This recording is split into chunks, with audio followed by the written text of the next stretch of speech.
फर्स्टमा यहाँनिर देखिएको एसीमा छोएर हामी क्याल्कुलेटर अन गर्छौँ।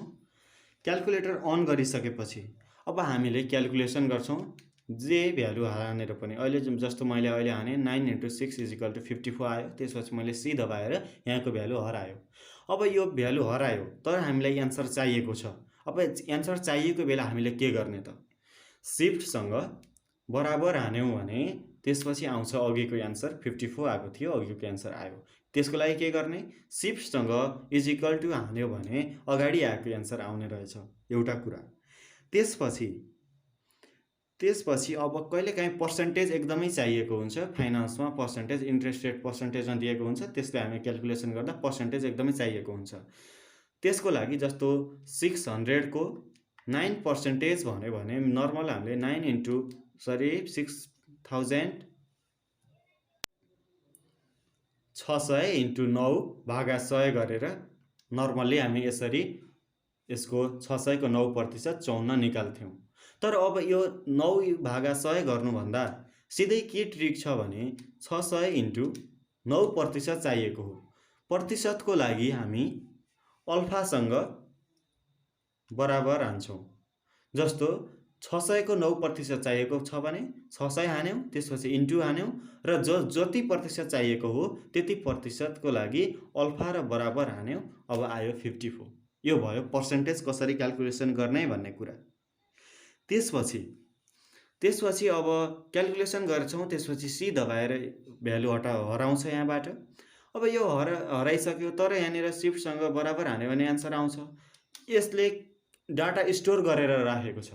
त अब यो डाटा स्टोर गरेर राखेको छ, यसलाई रिफ्रेस गर्नु पर्यो हामीले। यसलाई रिफ्रेस गर्नको लागि सिफ्टसँग एसी दबायौँ भने यो रिफ्रेस हुन्छ। अब हामीले सिफ्टसँग बराबर दबाउँदा एन्सर अघिको आउँदैन, किनभने क्याल्कुलेटर रिफ्रेस भइसकेको छ। अर्थात् फर्स्टमा अन गर्दाको जुन अवस्थामा थियो त्यही अवस्थामा फर्किसकेको छ। त्यसपछि अब जस्तो हामीले फाइनान्समा 1 प्लस इन्ट्रेस्ट रेटको power number of year, number of payment गरिराख्नु पर्ने हुन्छ। समथिङ जस्तो 1.5 को पावर हान्नुपर्ने हुन्छ। पावरको लागि के गर्ने त भने यहाँनिर माथि x को पावर y छ। यो x को पावर y हान्यो भने यसले पावर जनाउँछ र पावरमा कति हान्ने त डिजिट भन्ने कुरा त छँदैछ। क्वेसनमा जस्तो गिभन छ त्यही राख्छौँ। जस्तो 6 छ भने 6, अरू 5 छ भने 5, जसरी पनि हामी राख्छौँ। अब यही अवस्थामा 1.5 को पावर 6 हान्यौँ हामीले, तर 6 नहानेर 5 हान्नुपर्ने थियो। 5 हान्नुपर्ने थियो भने यो 6 हटाएर 5 हान्नको लागि बीएसले यो 6 हट्छ। यहाँनिर एसी भन्दा 3 स्टेप माथिको बीएसले त्यहाँको भ्यालु हट्छ। जस्तो 6 छ भने यसलाई हटाएर हामी 5 राख्न सक्यौँ। यो बीएसको काम त्यो भयो। तर 1.4 हुनुपर्ने ठाउँमा 1.5 भएछ भनेपछि यहाँ माथि छ एरो। यो एरोले अगाडितिर ल्याउने देखाएको छ, यहाँ चिन्ह यताकोले पछाडितिर देखाएको छ। अब यो एरोले अगाडि ल्याउने र यो 5 को ठाउँमा 4 राख्ने, त्यसपछि 5% हुने ठाउँमा अब अहिले 4 भयो है। अब यदि यो 1.4 चाहिएन भन्ने कुरा पनि आउन सक्छ कहिलेकाहीँ क्याल्कुलेसन गर्दा। यो पोइन्ट पछाडि यो 14 हान्ने ठाउँमा 1.4 भएछ भन्ने त्यो मिस्टेक भयो भने यो पोइन्टको ठाउँमा यसले अगाडि ल्यायौँ र तल यो डिलिट छ, डिलिट गरिदियौँ भने 14 बच्यो। 14 को पावर 5 भयो। यो कुरा अहिले के भने मैले फर्स्टमा अन, त्यसपछि एन्सर कसरी निकाल्ने, रिफ्रेस कसरी गर्ने, त्यसपछि पावर कसरी हान्ने र अङ्क हटाउने कसरी, डिलिट कसरी गर्ने र अगाडिको अङ्क परिवर्तन कसरी गर्ने, त्यसपछि अगाडिको अङ्क डिलिट कसरी गर्ने भनेर सिकाएँ। त्यसपछि हामीले फाइनान्सको क्याल्कुलेसनमा लगको प्रयोग पनि गर्न जान्नुपर्छ एकदम मजासँग। लग यहाँनिर छ, यो एलओजी लग छ। एसी भन्दा 2 स्टेप माथि र 1 स्टेप अगाडि लग छ। यो लग हान्ने, लगको प्रयोग गर्दा लग हान्ने, त्यसपछि सानो कोस्ट दिने, अनि क्वेसनमा दिएको अर्थात् जहाँनिर जुन भ्यालु चाहिएको हुन्छ, जुन डिजिट चाहिएको हुन्छ त्यो राखेर हामीले क्याल्कुलेसन गर्ने। जस्तो लग 2.5 = समथिङ केही भ्यालु आयो। अब यहाँनिर अर्को कुरा, जस्तो यहाँनिर आयो 3.979 आएको छ। हामीले 4 वटा डिजिट राख्नुपर्छ फाइनान्समा, अनिवार्य 4 वटा डिजिट राख्नुपर्छ। अब यहाँ यता दिएको छ -01 भनेर यसको पावरमा -01 भनेर दिएको छ। अब यसलाई हामीले 3.979 लेख्ने होइन, किनभने यहाँनिर -01 लेखेको छ। यसले भन्न खोजेको के हो भने 0. यति हो भन्न खोजेको हो। जस्तो यहाँ -02 भन्यो भने 0.0 त्यसपछि यति, -05 भन्यो भने 0.4वटा 0 त्यसपछि यो, मतलब यो भ्यालुभन्दा अगाडि एउटा 0 छ भन्यो है। 0 कतिवटा छ? एउटा 0 छ। कहाँ? यो भ्यालुभन्दा अगाडि। यदि यही कन्डिसनमा जस्तो कहिले कस्तो आइदिन सक्छ भने यहीको ठाउँमा -0.8 आयो भने यो भ्यालुभन्दा अगाडि 8वटा 0 छ। अब यदि यसको पावरमा -3 आएको भए यसको भ्यालु कति लेख्थ्यौँ हामी कपीमा लेख्दा? 0.003979 लेख्थ्यौँ, अर्थात् अगाडि 3टा 0 लेख्थ्यौँ। यो भयो यो लगको कुरा प्लस यो अगाडि आएको पावरको कुरा। एकदम बुझ्नुपर्ने कुरा हो है फाइनान्सको लागि, र अन्य हरेक कुराको लागि एकदम महत्त्वपूर्ण कुरा छ यो। त्यसपछि अब डिलिट गर्नु पर्यो भने मैले भनिसकेँ डिलिट कसरी गर्ने। त्यसपछि अब फिक्स गर्दा जस्तो हामीले क्यालकुलेसन गर्छौँ 9/6 गरेर 1.5 आयो, अलि ठुलो जस्तो 8 को पछाडि 4वटा 0 डिभाइडेड बाई 562 गर्दा आयो 142.3487544 आयो। अब यसलाई यति धेरै भ्यालु चाहिएको छैन हामीलाई, फाइनान्समा कम्तीमा पनि 4वटा डिजिट राख्नुपर्छ भनेको छौँ हामीले। त्यही भएर हामीलाई 4वटा डिजिट मात्रै चाहियो। कस्तो भ्यालु चाहियो? राउन्डिङ अफ गरेको भ्यालु चाहियो। त्यसको लागि क्यालकुलेटरले नै राउन्डिङ अफ गरेर राखिदिन्छ। त्यसको लागि के गर्ने? फिक्सको लागि फिक्स हान्ने यहाँनिर छ, यहाँ फिक्स देख्न सक्नुहुन्छ। फिक्स र कतिवटा डिजिट चाहिएको छ, दशमलव पछाडि जतिवटा डिजिट चाहिएको छ त्यति हान्ने। फिक्स हानिसकेपछि अब अहिले फो हाने भने 4वटा डिजिट आयो। यदि फिक्स हानेर 6 हाने भने 6वटा डिजिट आयो, फिक्स हानेर 2 हाने भने 2वटा डिजिट आयो। तर फाइनान्समा बेसिकली हामीले 4वटा डिजिट राख्छौँ, त्यही भएर फिक्स फो हानेर यो आयो। त्यसपछि सी दबाउँछौँ, यो जान्छ। अब के गर्छौँ? यसलाई फेरि हटाउनको लागि हामी रिफ्रेस गर्नको लागि सिफ्टसँग यसरी गर्छौँ, रिफ्रेस हुन्छ। अब यहाँनिर भ्यालु 0 भयो। अब यहाँ फिक्स आएको छ फेरि है, अघि हामीले फिक्स हान्यौँ त्यही भएर फिक्स आएको छ। अब यो फिक्स हटाउने कसरी त? यहाँनिर सानो फिक्स लेखेको छ यहाँनिर।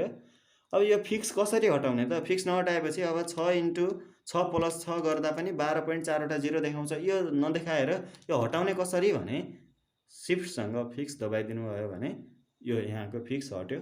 अब हटेको देख्न सक्नुहुन्छ। त्यसपछि अब जस्तो EXP को कुरा छ एउटा, यसको कुरा के छ भने 5 अनि EXP र 5 हान्यो भने यसको भ्यालु हुन्छ 5 लाख। मतलब यसको कन्सेप्ट के रह्यो भने जति पनि डिजिटको बिचमा EXP हानेर पछाडि जतिवटा 0 चाहिएको छ त्यति डिजिट हान्यो भने, जस्तो मलाई 9 लाख चाहिएको छ, 9 लाख चाहिएको छ भने 9 हान्ने मैले, त्यसपछि EXP हाने। 9 लाखमा कतिवटा 0 हुन्छ? 5वटा 0 हुन्छ। 5 हाने 9 लाख भयो, इन्टु 2 गरेँ मैले। अब सिधै 18 लाख क्यालकुलेटरले आफै क्यालकुलेसन गरेर दिन्छ। यदि हामीलाई करोड, अर्ब, बिलियन, मिलियन, थाउजन्ड अनि ट्रिलियन, क्वाड्रिलियनको कुरा आयो भने त्यति बेला 0000 दबाइराख्नुभन्दा 6 हान्ने, EXP को E हानेपछि E आउँछ।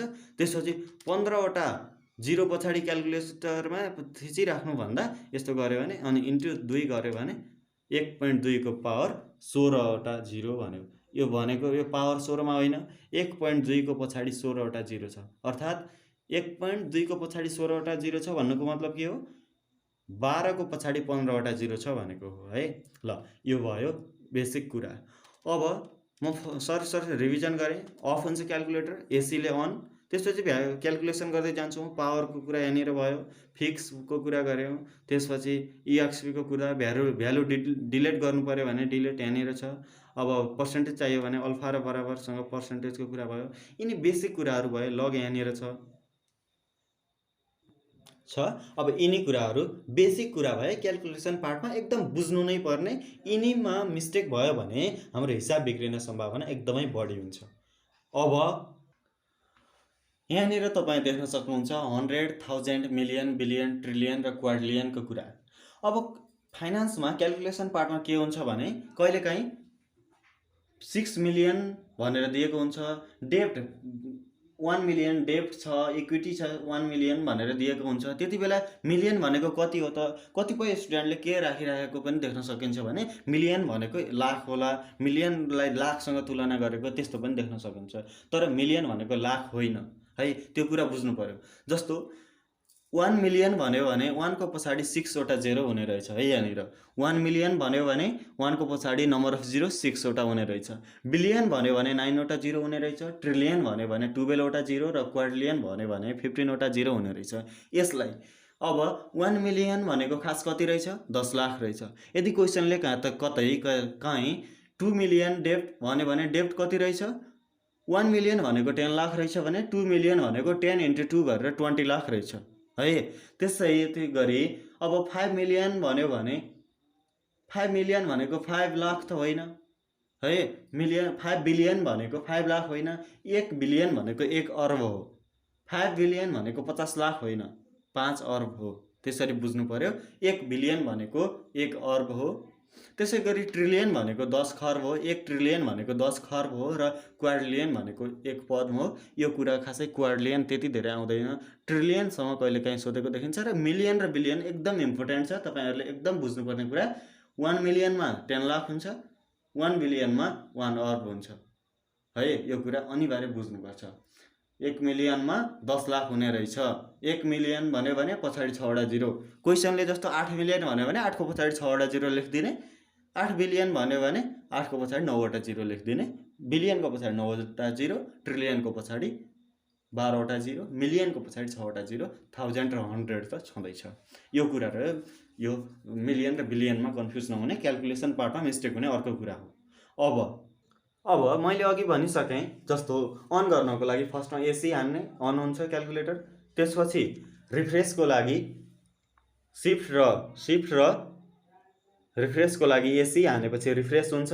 त्यसपछि एन्सरको लागि अघि क्यालकुलेसन गरेको केही अमाउन्ट छ भने एन्सरको लागि हामी गर्छौँ सिफ्टसँग बराबर हान्यौँ भने एन्सर आयो।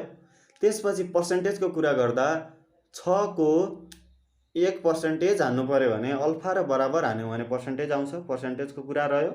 त्यसपछि पावरको कुरा 5 को पावर हान्नु परेको छ भने x को पावर y हानेर छ, पावरको कुरा पनि भयो। त्यसपछि त्यसै गरी लगको कुरा, लग यहाँनिर छ, लग जस्तो लग हान्दा लग अनि कोस्टमा नम्बर हान्नुपर्ने रहेछ। सानो कोस्ट यहाँनिर छ 2।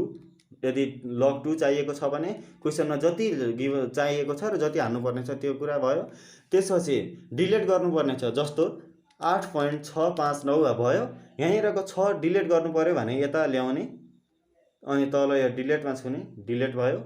त्यसै गरी एन्टिलग हान्नु पर्यो, कहिलेकाहीँ एन्टिलग पनि हान्नुपर्छ। एन्टिलग भनेको के हो भने 10 टु दी पावर हो। जस्तो 5 × 10 को पावर समथिङ के 10 को पावर 10 हान्नु पर्यो भने सिफ्ट र लग हानेपछि 10 को पावर आउँछ है। अब 5 × सिफ्ट र लग हान्यो भने एन्टिलग हो। एन्टिलग भनेको 10 को पावर हो। 10 को पावर 5 भयो अनि आयो यति। यो हान्नु पर्यो भने एन्टिलगको कुरा यहाँनिर रह्यो। त्यसपछि त्यसै गरी डिलिट हान्ने कुरा भइहाल्यो, एन्टिलगको कुरा भयो, फिक्सको कुरा। अब क्यालकुलेसन पार्टमा भ्यालु आउँछ, जस्तो 9 को पछाडि 5 वटा जिरोलाई 65 ले भाग गर्यो भने आयो यति अमाउन्ट। यति अमाउन्टलाई पछाडि 4 वटा मात्रै चाहिएको छ भने फिक्स 4 गर्यो भने 4 वटा मात्रै आयो। फिक्स 2 गर्यो भने 2टा मात्रै आयो। यस्तो एन्सर आयो। जतिवटा चाहिएको छ फिक्ससँग त्यो आयो। त्यसपछि फिक्स त्यो आइसक्यो भने फिक्स रिमुभ गर्नु पर्यो। फिक्स रिमुभ गर्नको लागि सिफ्ट र फिक्स हान्यो भने यहाँनिरको फिक्स हटायो, हट्यो। त्यसै गरी अब लास्टमा EXP को कुरा छ। EXP भनेको के हो त भन्दा, जस्तो 5 लाख चाहिएको छ भने 5 EXP, त्यसपछि 5 1 लाखमा 5 वटा जिरो हुन्छ भने 5 को पछाडि 5 वटा जिरो हान्दा यस्तो भयो। 5 लाख प्लस 6 लाख हान्नुपर्ने कन्डिसन छ भने 5 लाख प्लस 6 लाख हान्नुपर्ने कन्डिसन छ भने यसरी 11 लाख आइहाल्यो। जस्तो 5 को पछाडि 5 वटा जिरो हान्नु एकदम समय लाग्छ, तर 5 एक्सपी हान्ने पछाडि 5 वटा जिरो भयो प्लस 6 एक्सपी हान्ने 5 वटा जिरो भयो, यसरी 11 लाख भयो। यिनी बेसिक कुराहरू रहे। अब यिनी बेसिक कुराहरू तपाईहरुले मजासँग बुझेपछि केही पनि छैन क्याल्कुलेसन पार्ट। क्याल्कुलेसन पार्टमा अलिकति ध्यान दियो भने फाइनान्सको हिसाब फर्मुला जानेपछि अलिकति स्टडी र प्र्याक्टिस गरेपछि बिग्रिँदैन। यो कुरा तपाईहरुले मजासँग पढ्नु पर्यो। हामीसँग अहिले ब्याचलर लेभलको बीबीएस सेक्टरको सम्पूर्ण कोर्सहरू पढाइ भइरहेको छ, अनलाइन स्टडी। यसमा बीबीएस थर्ड इयरको कोर्सहरू अहिले रनिङ छ, अरू पनि रनिङ हुने प्रक्रियामा छ। यदि कोही साथीहरू कुनै पनि फर्स्ट इयरदेखि फोर्थ इयरसम्मको कुनै पनि सब्जेक्टको अनलाइन क्लास लिन चाहनुहुन्छ भने हामीलाई सम्पर्क गर्नुहोला। सम्पर्क गर्ने फोन नम्बर, ठेगाना, डिटेल हामी डिस्क्रिप्सनमा राखिदिएको हुनेछौँ। हस्, थ्याङ्क यू एभ्रिवान।